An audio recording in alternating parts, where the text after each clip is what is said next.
जिसे सुनकर आराम मिले वो है रामायण, लेकिन जिसे सुनकर भाग्य खुले वह है भागवत।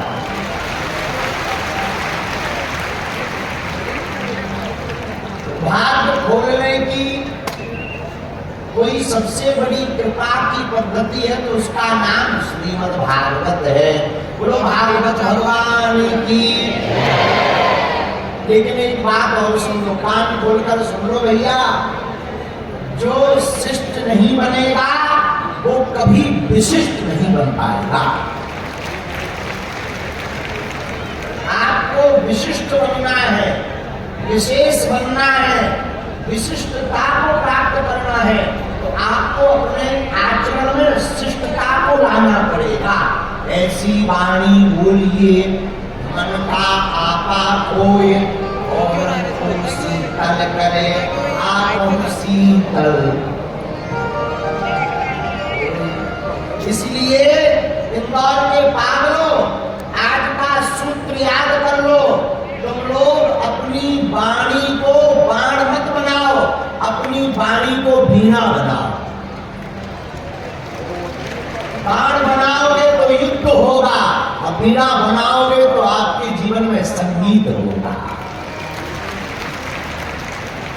बोलो सीताराम। अरे जोर से बोलो भैया। विशिष्ट बनने का उपाय क्या है? बोले महाराज विशिष्ट बनने का एक ही उपाय है, आप शिष्टता का आचरण धारण करो, शिष्टाचार से चलो, बड़ों का सम्मान करो, बड़ों की बात मानो। वेद पुराण महाभारत गीता आदि ग्रंथों के आधार पर जीवन जियो।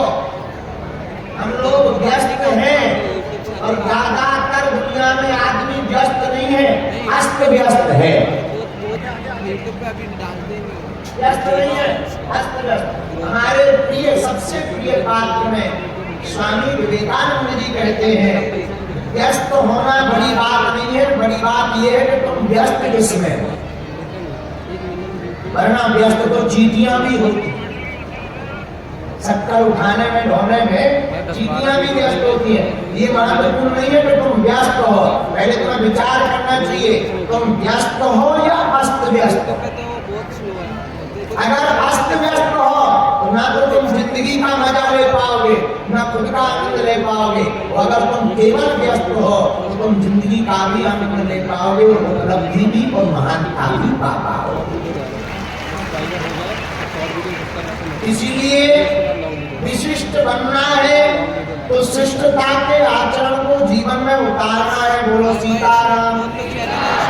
अच्छा, अब प्रश्न उठता है तो शिष्टता क्या है? ये शिष्टता क्या है? शिष्टता है राम जी से सीखो। क्या प्रातःकाल उठ के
एक बात बताओ, भारत में हम लोग सनातनी हैं कि नहीं? बोलो हाँ या नहीं।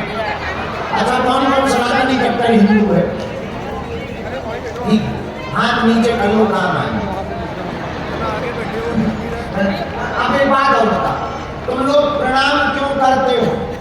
गुरु जी को, हमें नहीं, गुरु जी को, राम जी को या माता जी को, पिताजी को, गुरु जी को क्यों करते हो? बता, क्यों करते हो? चरण काटने के लिए क्यों करते हो? बता। और इंदौर के लोग खतरनाक है, इंदौर के लोग प्रणाम नहीं कराता। हाँ, मिस कॉल मत, गुरु जी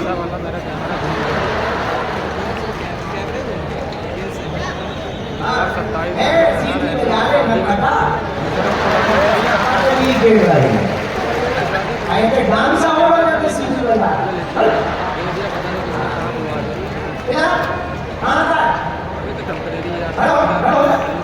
बजा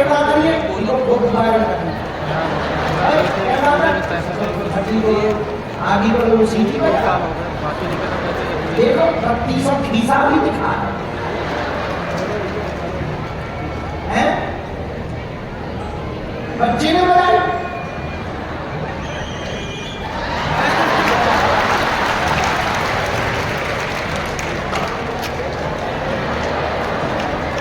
हमारी माता जी कह रही थी, बेटा भारत में सबसे फसियो इंदौरी सी मत। बैठ जाओ। हाँ, तो प्रणाम क्यों करते हैं जरा बताइए? आशीर्वाद लेने, बस यही उत्तर है। एक कारण और नहीं है, कई कारण है प्रणाम करने के। पहला कारण, आयु विद्या यशोधन चत्वारिकस्य वर्धन्ते। पहला कारण सुनिए, जो अपने से बड़ों को प्रणाम करता है, चार चीजें बढ़ती हैं। पूछो क्या क्या? आयु, विद्या, यश और बल। जो अपने से बड़ों को प्रतिदिन प्रणाम करता है, उसकी चार चीजें स्वतः बढ़ने लगती हैं। दूसरा कारण सुनो, जो अपने से बड़ों को प्रणाम करता है, उसे कभी अभिमान नहीं आता है। रुको।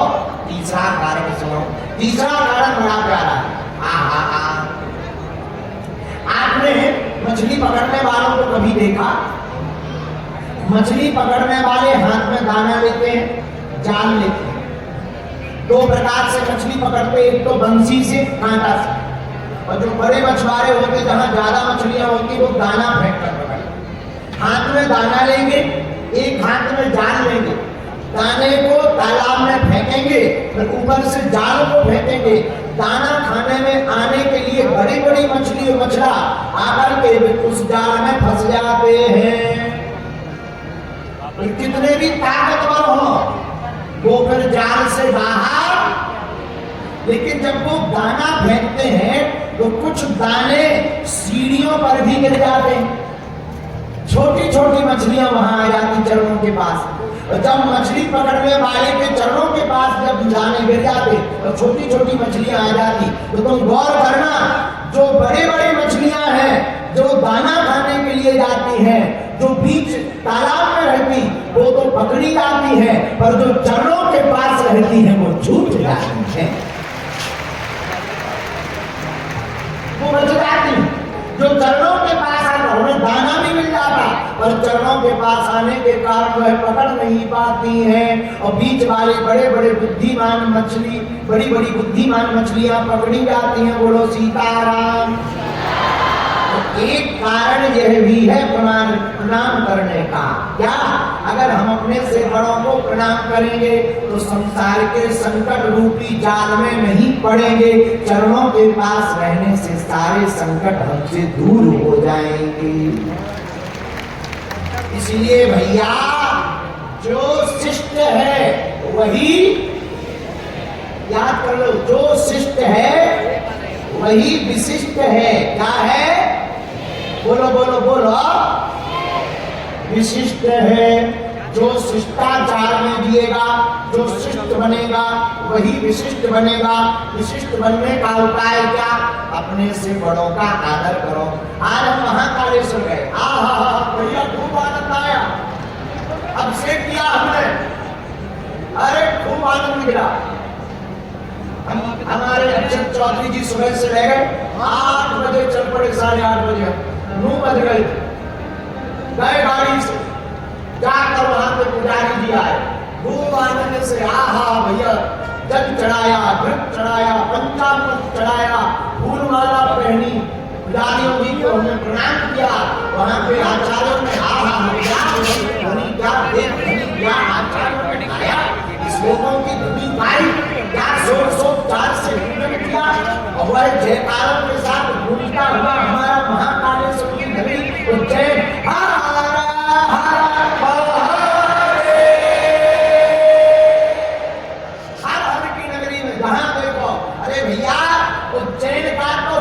कंकड़ भी संकर संकर है।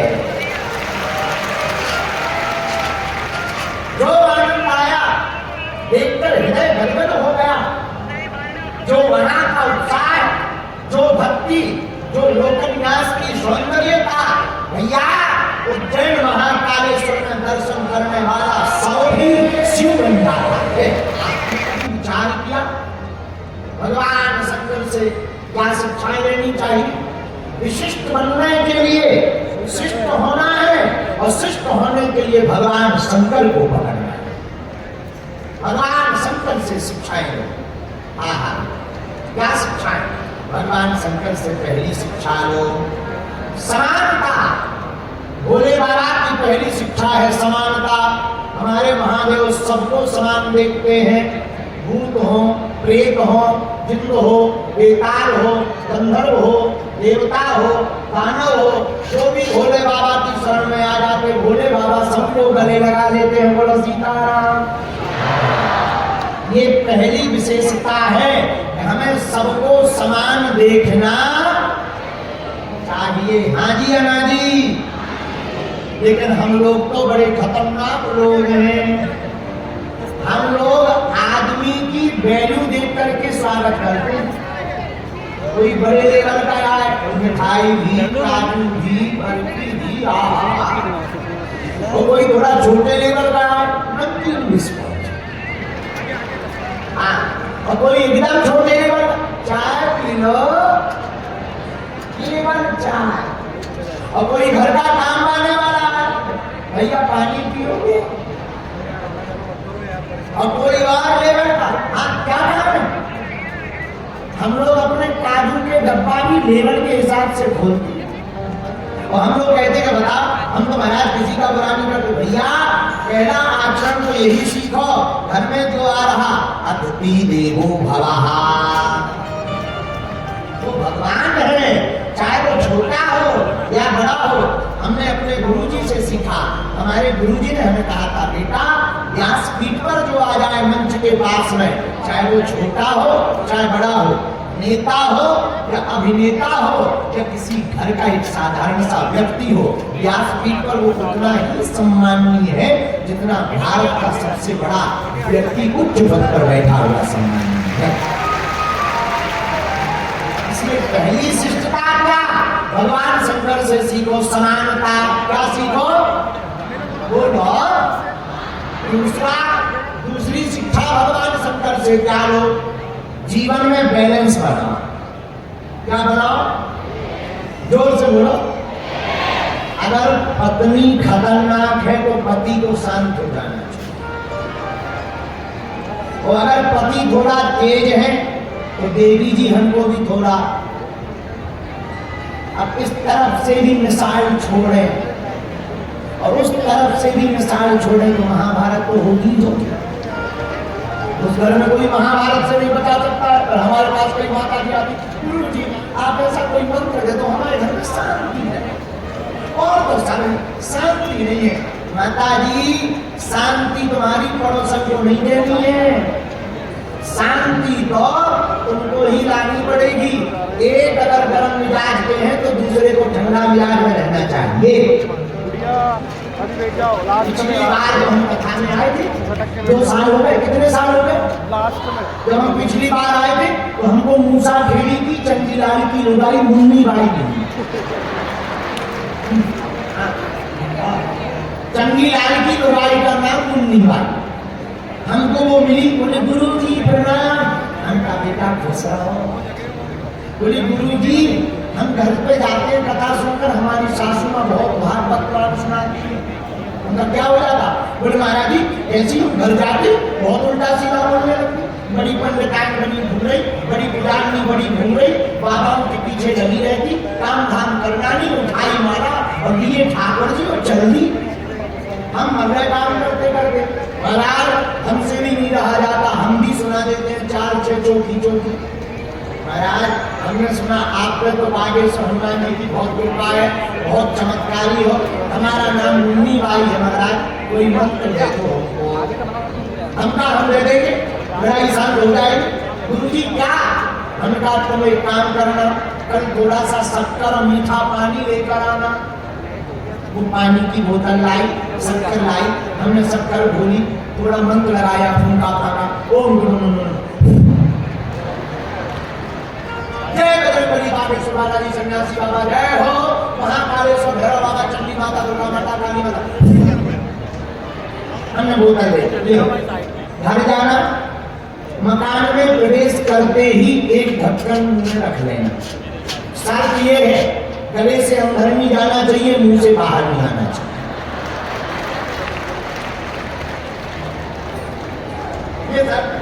गले से अंदर न जाए, मुंह से बाहर न आए। तो सुनो एक भी बूंद गिरने ना पाए, काली माता का मंत्र है, श्राप लगेगा पाप। सासू माँ तो रोज का प्रवचन सुनाती थी अग्नि पुराण, जैसे ही प्रवचन गाली उसमें दी सासू माँ ने तो ये भी देने ही वाली थी, तब तक वो पानी आ एक ढक्कन मुंह में डाला। अब कुछ नहीं, यही बोलना तो बहुत चाह रही, पर गुरुजी ने कहा था पीना है नहीं, बाहर भी नहीं करना। 1.5-2 घंटा बाद सासू माँ को लगा के बहुत सुधार कर। 2-4 दिन यही चला, 5वें दिन तो सासू माँ ही बोली एक बात बता, आजकल कौन बाबा की कथा सुन रही है? कौन बाबा की कथा सुन रही है? तो धीरे से बोली बागेश्वर बाबा। बड़ी कथा है, मुझे भी ले चल। जब 7वें दिन हम 9वें दिन हम जब यहाँ से जाने लगे तो वो हमारे पास आई मुन्नी बाई मूसा खेड़ी की, बोली गुरुजी आप चले जाओगे, पानी खत्म हो जाएगा, ये जल मंत्र वाला, फिर क्या करूंगी? हमका तुम्हारे घर में नल आता है? बोले हाँ गुरुजी, हमका थोड़ा नल का पानी भर लिया करो, शक्कर स्वाद के हिसाब से डाल लिया करो, थोड़ा केसर डाल लिया करो, थोड़ा सा जल बचा कर तो उसमें मिला दिया करो, मंत्र सदा काम करेगा। भैया जल तो बहाना था, असलियत में उसके मुंह को चुप कराना था, और चुप होते ही उसके घर की महाभारत बंद हो गई। बोलो सीताराम, जोर से बोलो। ये भगवान शंकर की दूसरी विशेषता, दूसरी शिक्षा क्या? घर में बैलेंस बनाकर रखना। शंकर जी बैलेंस कैसे बना के रखते जरा देखिएगा। शंकर जी के गले में विष है, सिर पर गंगा है, लेकिन दोनों एक ही जगह रहती हैं, दोनों एक मिल नहीं पाते और दोनों एक ही घर में रहती। भगवान शंकर के गले में सांप, और गणेश जी का वाहन क्या है? बोलो बोलो बोलो। सांप किसको खाता है? लेकिन दोनों एक ही घर में रहते हैं। बैलेंस देख लो। अच्छा, शंकर जी का एक बेटा है कार्तिकेय, कार्तिकेय का वाहन है मयूर, क्या है? और शंकर जी के गले में क्या है? सांप। मयूर किसको खाता है?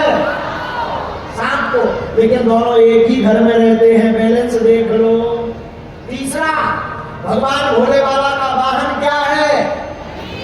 नंदी बैल। और माता पार्वती जी का वाहन क्या है?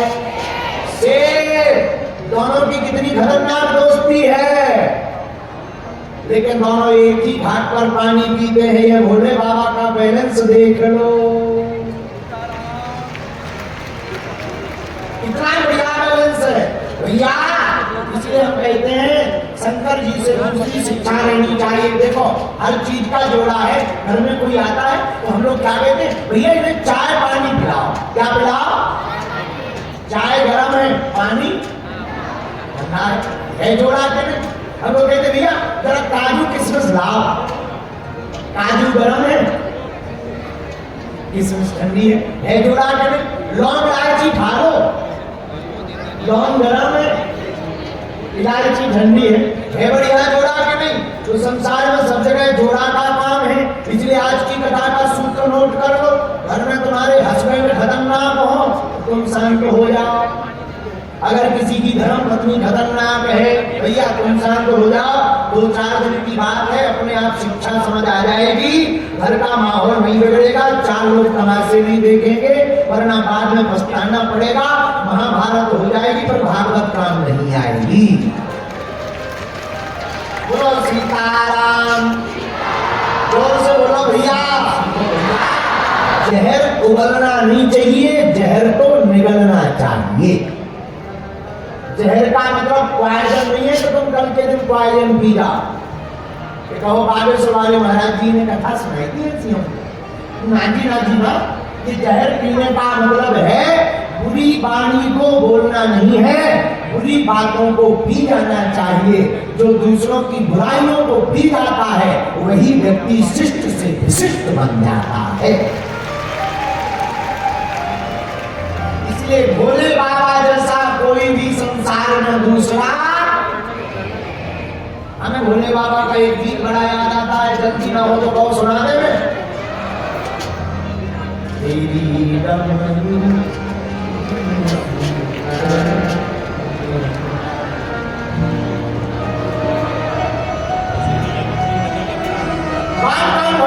मानता जरा हाथ भाई ना। मैं काशी नगरी से आई हूँ, मैं काशी नगरी से आई हूँ। आइए ना। मैं काशी नगरी से आई हूँ, मैं काशी नगरी से आई हूँ। तेरी डमरू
जाऊं इधर सुनकर